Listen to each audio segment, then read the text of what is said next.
Police কিছু ক্ষেত্রে অতি সক্রিয়, কিছু ক্ষেত্রে নিষ্ক্রিয়। এই যেরকম গতকাল দেখুন রজত শুভ্র বন্দ্যোপাধ্যায় চিকিৎসক, তার সঙ্গে সুকান্ত মজুমদার দেখা করতে গিয়েছিলেন এবং সেখান থেকেই একেবারে দুজনকেই আটক করে নিয়ে যাওয়া হয়, গ্রেপ্তার করে নিয়ে যাওয়া হয় লালবাজারে।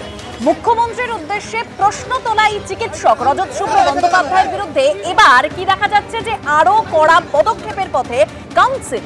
জোড়া নোটিশে গড়হাজির, এবার পেনাল কমিটিতে হাজিরার নোটিশের প্রস্তুতি। রজত শুভ্র বন্দ্যোপাধ্যায়কে তলবের নোটিশের প্রস্তুতি রাজ্য মেডিকেল কাউন্সিলের, এরকমই সূত্র মারফত খবর পাওয়া যাচ্ছে।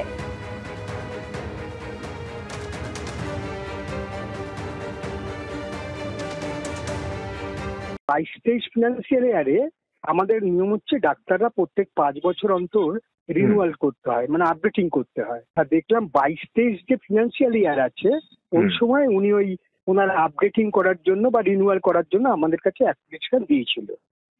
সেই অ্যাপ্লিকেশনে ওনার কোয়ালিফিকেশন এমবিবিএস লিখেছে এবং অ্যাডিশনাল কোয়ালিফিকেশন হিসাবে একটা ওই অ্যানেস্থেসিয়া সম্বন্ধে একটা কোয়ালিফিকেশন লিখেছে, কিন্তু সেই কোয়ালিফিকেশনটা মনে হচ্ছে রেকগনাইজ নয়।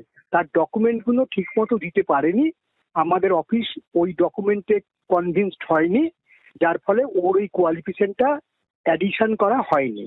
মানে আমাদের কাছে আজ পর্যন্ত ওনার রেকর্ড হচ্ছে এমবিবিএস ডক্টর হিসাবে ওনার কাছে, যে উনি ওনার এই অ্যাডিশনাল কোয়ালিফিকেশনটা তাহলে আমাদের কাছে রেকর্ড করায়নি কেন। এবং যেটা হচ্ছে সেকশন 26 এবং সেকশন 28 দুটোরই ভায়োলেশন করছেন।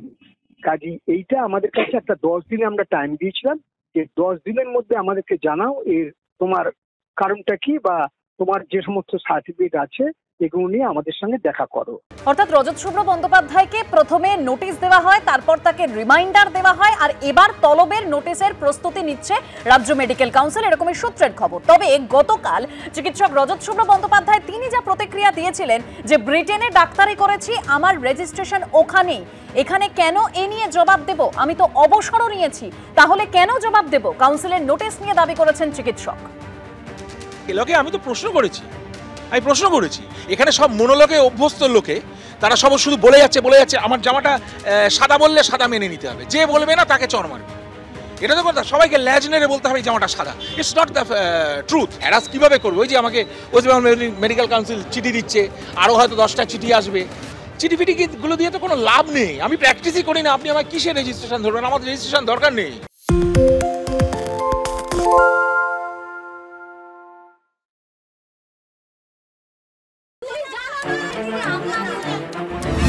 বাংলা চেঁচামেচি চায় না, বাংলা খবর চাই।